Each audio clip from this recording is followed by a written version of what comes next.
Good morning students. आज हम पढ़ेंगे मैनेजमेंट ऑफ रिसोर्सेज, जो कि हमारा 4th चैप्टर है, संसाधन प्रबंधन।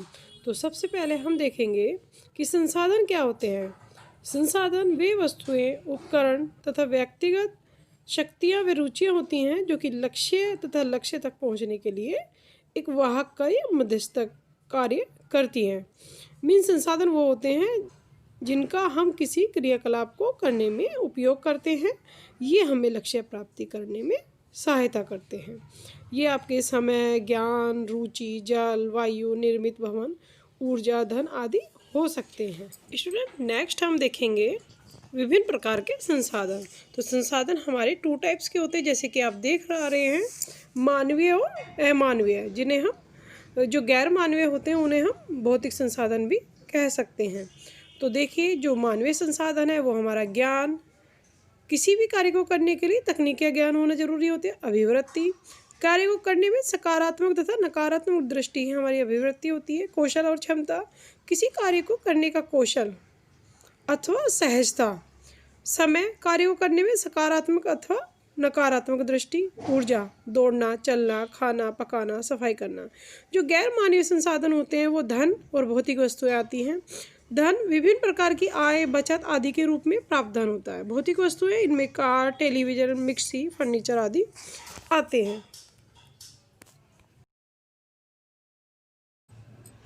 आगे हम देखेंगे क्लासिफिकेशन ऑफ रिसोर्सेज में साधनों का वर्गीकरण। तो 3 तरह से हम वर्गीकृत कर सकते हैं साधनों को, मानवीय तथा गैर मानवीय। सेकंड है व्यक्तिगत तथा साझी संसाधन, और थर्ड आता है हमारा प्राकृतिक तथा सामुदायिक संसाधन। तो हम थोड़ा सा इन्हें डिटेल में देख लेते हैं अब आगे। जो आपका मानवीय होता है वो, जैसे कि हम अभी देख चुके हैं आपके फ्लो चार्ट में, उसमें ज्ञान, रुचि, कौशल, समय और ऊर्जा आता है। और जो गैर मानवीय है उसमें हमारा धन और भौतिक वस्तुएं आते हैं। अब इसके बाद हम देखेंगे व्यक्तिगत तथा साझी संसाधन। जो आपके व्यक्तिगत संसाधन होते हैं उनमें आपका कौशल, ज्ञान, समय, स्कूल बैग, उसके कपड़े, व्यक्तिगत संसाधनों के ये कुछ उदाहरण होते हैं। फिर आता है आपका साझे संसाधन। जो साझे संसाधन होते हैं उनमें समुदाय, समाज, प्रदेश, देश तथा विश्व के सभी सदस्यों के लिए ये उपलब्ध होते हैं। और इसके अलावा ये साझे संसाधन प्राकृतिक तथा समुदाय आधारित हो सकते हैं। नेक्स्ट हमारा आता है कैरेक्टरिस्टिक्स ऑफ रिसोर्सेज में संसाधनों की विशेषताएं। तो फर्स्ट इसमें जो विशेषता होगी वो उपयोगिता है, यूटिलिटी। किसी संसाधन की उपयोगिता उसकी महत्वपूर्ण विशेषता होती है। संसाधन की उपयोगिता से तात्पर्य क्या है कि कोई संसाधन किसी लक्ष्य प्राप्ति में कितना महत्वपूर्ण और कितना उपयोगी है। हालांकि संसाधन की उपयोगिता लक्ष्य और परिस्थितियों पर निर्भर करती है। जैसे कि किसी शहरी व्यक्ति के लिए गाय का गोबर किसी भी प्रकार से उपयोगी नहीं है, जबकि गोबर ग्रामीण क्षेत्रों में रहने वाले लोगों के लिए ईंधन और खाद बनाने के लिए उपयोगी होता है। सेकंड हमारा होता है उपलब्धता। बहुत से संसाधन ऐसे होते हैं जो अन्य संसाधनों की अपेक्षा काफ़ी आसानी से उपलब्ध हो जाते हैं। जैसे कि सूर्य की रोशनी है, ईंधन की अपेक्षा आसानी से मिल जाती है। वहीं कुछ लोगों को दूसरों की तुलना में संसाधन अधिक सरलता से उपलब्ध होते हैं। जैसे कि अमीर लोगों को गरीबों की अपेक्षा संसाधन आसानी से उपलब्ध हो जाते हैं। संसाधनों की सुलभता या उपलब्धता प्रत्येक व्यक्ति के अनुसार, समय और परिस्थितियों के अनुसार बदलती रहती है। जैसे कि परिवार में धन रूपी संसाधन अलग अलग मात्रा में उपलब्ध होता है, अर्थात किसी के पास आवश्यकता से अधिक और किसी के पास आवश्यकता के अनुरूप, तो किसी के पास आवश्यकता से कम संसाधन उपलब्ध होते हैं। थर्ड हमारा संसाधन की विशेषता है विनियमितता। लगभग सभी संसाधनों के स्थापन्य या विकल्प होते हैं, मीन्स ऑल्टरनेट होते हैं। यदि किसी परिस्थिति में एक संसाधन कम मात्रा में उपलब्ध हो या बिल्कुल भी उपलब्ध ना हो तो उसके स्थान पर हम दूसरा संसाधन को यूज कर सकते हैं। यदि, जैसे कि एग्जांपल है, यदि किसी बच्चे की स्कूल बस छूट जाती है तो उपलब्ध दूसरे संसाधन जैसे कि कार, स्कूटर, साइकिल, ऑटो इत्यादि द्वारा स्कूल तक हम बच्चे को छोड़ सकते हैं। फोर्थ हमारा आता है प्रबंधनीय। सभी संसाधनों का प्रबंधन योग्य होना भी इसकी मुख्य विशेषता है। लगभग सभी संसाधन सीमित हैं, इसीलिए उसका उचित और प्रभावी प्रबंधन करना बहुत ज़्यादा ज़रूरी है ताकि इसको अच्छे तरीके से उपयोग किया जा सके। सभी संसाधनों का उपयोग इस प्रकार से किया जाना चाहिए ताकि हम न्यूनतम संसाधनों के उपयोग से अधिकतम लाभ प्राप्त कर सकें। जैसे कि रोज़ थोड़े से कपड़े धोने की अपेक्षा यदि 3-4 दिन में एक साथ कपड़े धोए जाएँ तो इससे क्या होगा, श्रम, समय, जल और साबुन की भी बचत हो सकती है। नेक्स्ट आता है हमारा मैनेजिंग रिसोर्सेज मीन्स संसाधनों का प्रबंधन। इसकी डेफिनेशन देखेंगे। सबसे पहले हम संसाधनों के प्रबंधन का अर्थ है उपलब्ध साधनों का सर्वोत्तम रूप से उपयोग करना। मीन्स जो संसाधन है वो सीमित मात्रा में उपलब्ध होते हैं, इसीलिए भिन्न भिन्न लक्ष्य और उद्देश्यों को शीघ्र और दक्षता से प्राप्त करने के लिए संसाधनों का हम प्रभावी ढंग से उपयोग करना अर्थात उचित प्रबंधन करना जरूरी होता है ताकि संसाधन बर्बाद ना हो। जैसे कि हर व्यक्ति के पास दिन में 24 घंटे होते हैं, एक और जहाँ कुछ लोग समय सारणी बनाते हैं और अपने लक्ष्य और उद्देश्य की पूर्ति के लिए हर पल का उचित उपयोग करते हैं, वहीं कुछ लोग बिना किसी प्रबंधन योजना के प्रत्येक समय ऐसे ही व्यर्थ कर देते हैं। नेक्स्ट हम देखेंगे कि संसाधन का जो प्रबंधन करते हैं उसकी आवश्यकता हमें क्यों पड़ती है। नीड टू मैनेज रिसोर्सेज, तो इसके लिए कुछ पॉइंट्स हैं। क्योंकि सभी साधन सीमित होते हैं, मीन्स मनुष्य की जो इच्छाएं होती है वो असीम होती हैं, अनलिमिटेड होती हैं, जबकि उपलब्ध साधन सीमित होते हैं। जैसे कि दिन में केवल 24 घंटे हैं, निश्चित वेतन और सीमित ऊर्जा इत्यादि। सेकंड है हमारा संसाधनों की दीर्घकालिक उपलब्धता बनी रहे, इसलिए भी हम उसका प्रबंधन करके रखते हैं। जैसे कि हम जानते हैं सभी साधन सीमित हैं, अतः सभी को उनका उपभोग समझदारी से और विवेकपूर्ण ढंग से करना चाहिए ताकि संसाधन न केवल वर्तमान पीढ़ी के लिए बल्कि आने वाली जो पीढ़ी है उसके लिए भी लंबे समय तक उपलब्ध रह सके। जैसे कि पेट्रोल, डीजल आदि ऊर्जा की महंगी और अनवीनकरणीय स्रोत हैं, और यदि हम केवल उन्हें इसलिए खरीदते हैं और उपयोग करते हैं क्योंकि इन्हें हम क्रिया करने की क्षमता है हमें, अर्थात इन्हें व्यर्थ खर्च करते रहे तो आने वाले समय में इसकी उपलब्धता बिल्कुल सीमित हो जाएगी। थर्ड पॉइंट है सभी संसाधन उचित मात्रा में उपलब्ध रहें। मीन्स मनुष्य एक सामाजिक प्राणी है, जबकि विभिन्न आवश्यकताओं की पूर्ति के लिए अन्य व्यक्तियों तथा संसाधन की उपलब्धता पर वो निर्भर रहता है। यदि समाज का एक वर्ग सभी संसाधनों का वहन करके उसका उपयोग करने लगे तो समाज का उपेक्षित वर्ग उन्हें अपनी सेवाएं तथा निष्ठा से वंचित हो जाएगा। उपेक्षित मीन्स जो गरीब लोग होते हैं उनको वो लाभ नहीं पहुँच पाएगा। अतः कुछ संसाधन जैसे कि साफ जल, विद्युत ऊर्जा आदि का उपयोग सभी को सावधानी से करना चाहिए।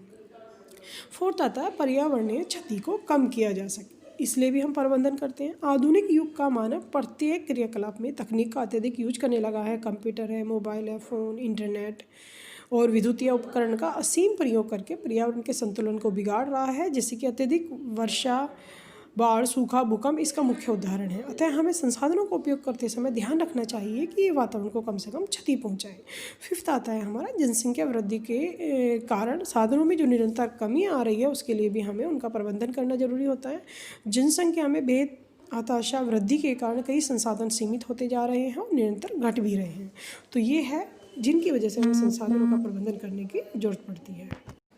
Now process of management means प्रबंधन की प्रक्रिया। प्रबंधन का अर्थ है और परिभाषा। प्रबंधन वह प्रक्रिया है जिसमें उपलब्ध संसाधनों का उचित कुशलतापूर्वक प्रयोग करके लक्ष्य को प्राप्त किया जाता है। Means use of resources effectively, efficiently and economically. Now steps of management process means प्रबंधन प्रक्रिया के कुछ चरण हैं। सबसे पहले हमारा फर्स्ट चरण आता है नियोजन मीन्स प्लानिंग। यह प्रबंधन प्रक्रिया का प्रथम चरण और सबसे महत्वपूर्ण चरण होता है और क्रिया का मूल आधार भी होता है। इस चरण के बिना हम प्रबंधन प्रक्रिया के अन्य चरणों तक नहीं पहुंच सकते हैं। इसकी डेफिनेशन देखेंगे। नियोजन क्या है? वांछित लक्ष्यों की प्राप्ति के लिए भविष्य में किए जाने वाले कार्यों की योजना बनाना ही नियोजन कहलाता है। नियोजन के विभिन्न चरण होते हैं। इसमें योजना बनाते समय सबसे पहले योजना बनाने का कारण और उद्देश्य को हम ध्यान में रखेंगे। उसके बाद दीर्घकालीन या अल्पकालीन लक्ष्य हैं उनको निर्धारित करते हैं। फिर उपलब्ध संसाधनों की सूची बनाते हैं और संसाधनों को आधार मानकर लक्ष्य प्राप्ति के लिए योजना तैयार करते हैं। उचित कार्य विधि का चुनाव प्रत्येक संसाधन के उपयोग के आधार पर करेंगे। संसाधनों के प्रयोग के पश्चात जीवन स्तर पर उसका क्या प्रभाव है ये भी हम इवेल्युएट करते हैं। योजनाएं लोचपूर्ण होनी चाहिए, इस चीज़ का भी हम ध्यान रखते हैं ताकि उसमें परिवर्तन किया जा सके। और एक सफल योजना की निम्नलिखित विशेषताएं हो सकती है। यह सरल होनी चाहिए, कार्यशील होनी चाहिए, समग्र होनी चाहिए, परिवार के सदस्यों का इसमें पूर्ण सहयोग होना चाहिए और इसमें लचीलापन होना चाहिए और इसमें मूल्य आवश्यकताओं को प्राथमिकता देनी चाहिए। इससे हमें फ़ायदे ये हैं कि योजना द्वारा परिणामों का अनुमान लगाया जा सकता है। इससे धन, समय और श्रम का अपव्यय नहीं होता है। लक्ष्य प्राप्ति के सभी विधियों और विकल्पों के लाभ हानि का अनुमान लगा सकते हैं। योजना द्वारा लक्ष्य प्राप्ति का संपूर्ण कार्यक्रम नियोजित और लक्ष्य तक पहुंचने का रास्ता भी छोटा हो जाता है। सेकंड आता है हमारा आयोजन। आयोजन में साधनों तथा वस्तुओं को ठीक ढंग से व्यवस्थित करना ही आयोजन कहलाता है। इसमें हम क्या करते हैं, साधनों को एकत्रित करते हैं, कार्य का विभाजन करते हैं, साधनों का समुचित प्रयोग करते हैं। थर्ड है हमारा क्रियान्वयन। मीन्स संसाधनों को क्रिया में लाना अर्थात उपयोग करना ही क्रियान्वयन कहलाता है। फोर्थ है हमारा नियंत्रण। मीन्स संसाधनों का उपयोग का निरीक्षण करना ही नियंत्रण कहलाता है। योजना की विभिन्न प्रक्रियाओं को ध्यानपूर्वक निरीक्षण करना या उन्हें नियंत्रित करना नियंत्रण कहलाता है। लास्ट इसमें हम क्या करते हैं, निरीक्षण करते हैं, उचित मार्गदर्शन करते हैं और समायोजन। इन 3 पॉइंट्स के द्वारा आवश्यकता द्वारा हम परिवर्तन ला सकते हैं और कंट्रोलिंग की प्रोसीजर होती है। नेक्स्ट हमारा आता है मूल्यांकन। मीन्स सफलता तथा असफलताओं की जांच करना ही मूल्यांकन कहलाता है। इसकी डेफिनेशन देखेंगे। योजना के अनुसार कार्य की पूर्ति तथा लक्ष्यों की प्राप्ति को जांचना ही मूल्यांकन कहलाता है। मूल्यांकन 2 प्रकार के होते हैं, सापेक्ष मूल्यांकन और निरपेक्ष मूल्यांकन। जो सापेक्ष होते हैं, जब किसी व्यवस्था का मूल्यांकन पहले से ही की गई सफल व्यवस्था से तुलना करके किया जाए तो उसे सापेक्ष मूल्यांकन कहते हैं। और निरपेक्ष मूल्यांकन क्या है, जब किसी व्यवस्था का मूल्यांकन बिना तुलना के केवल लक्ष्य के आधार पर किया जाए तो उसे निरपेक्ष मूल्यांकन कहते हैं। इसमें केवल लक्ष्यों की प्राप्ति हुई अथवा नहीं हुई ही जाना जाता है। और इसके अलावा अगर हम मूल्यांकन के लाभ देखें तो वो मूल्यांकन के लाभ हैं। इसमें निर्धारित लक्ष्यों की प्राप्ति में सफलता अथवा असफलता का ज्ञान होता है। लक्ष्यों के पूरा होने तथा पूरा ना होने के कारणों का ज्ञान होता है। भविष्य में बनाई गई जाने वाली योजना में सहायता मिलती है। उचित मूल्यांकन के द्वारा ज्ञात लक्ष्यों की पूर्ति भी होती है और इसमें संतुष्टि अथवा असंतुष्टि की प्राप्ति हुई है, जो नई कल्पना व सूझबूझ प्रदान करती है। नाउ स्टूडेंट्स, हमारा चैप्टर 4 मैनेजमेंट ऑफ रिसोर्सेज संसाधन प्रबंधन यहाँ पर कंप्लीट होता है। और अब टाइम है हमारा क्विज टाइम। फर्स्ट क्वेश्चन है हमारा, मानवीय संसाधनों की सहायता से किए जाने वाले संसाधनों को निम्न में से कौन सा संसाधन कहेंगे? सामुदायिक साधन, सीमित संसाधन, असीमित संसाधन या भौतिक संसाधन। सेकंड है हमारा क्वेश्चन, संसाधनों का संरक्षण आवश्यक है क्योंकि सभी संसाधन महंगे होते हैं, सभी संसाधन सीमित होते हैं। या थर्ड है सभी संसाधन उपयोगी हैं। फोर्थ आंसर रहेगा उपरोक्त सभी। तो जो भी इसमें से ऑप्शन है वो आप कमेंट्स बॉक्स में लिखेंगे इन क्वेश्चंस के आंसर। थर्ड क्वेश्चन रहेगा हमारा, सड़कें, चिकित्सालय, पुस्तकालय निम्न में से किस संसाधनों की श्रेणी में आते हैं? मानवीय संसाधन, सेकंड सामुदायिक संसाधन या भौतिक संसाधन या उपरोक्त में से कोई नहीं। नाउ फोर्थ क्वेश्चन ये, धन एक महत्वपूर्ण है क्योंकि क्षमता है, आय है, भौतिक संसाधन है या सहायता है। फिफ्थ क्वेश्चन रहेगा, ईंधन की बचत आवश्यक है क्योंकि ईंधन महंगा होता है, समाप्त हो जाता है या अनवीनीकरण स्रोत है। या फोर्थ उपरोक्त में से कोई नहीं। तो स्टूडेंट ये आपके क्वेश्चंस हैं, इनके आंसर आप कमेंट बॉक्स में लिखेंगे। तो ये वीडियो यहाँ पर हमारी कंप्लीट होती है और ये चैप्टर भी होता है। अब हम नेक्स्ट चैप्टर के साथ मिलेंगे, तब तक के लिए bye bye and take care.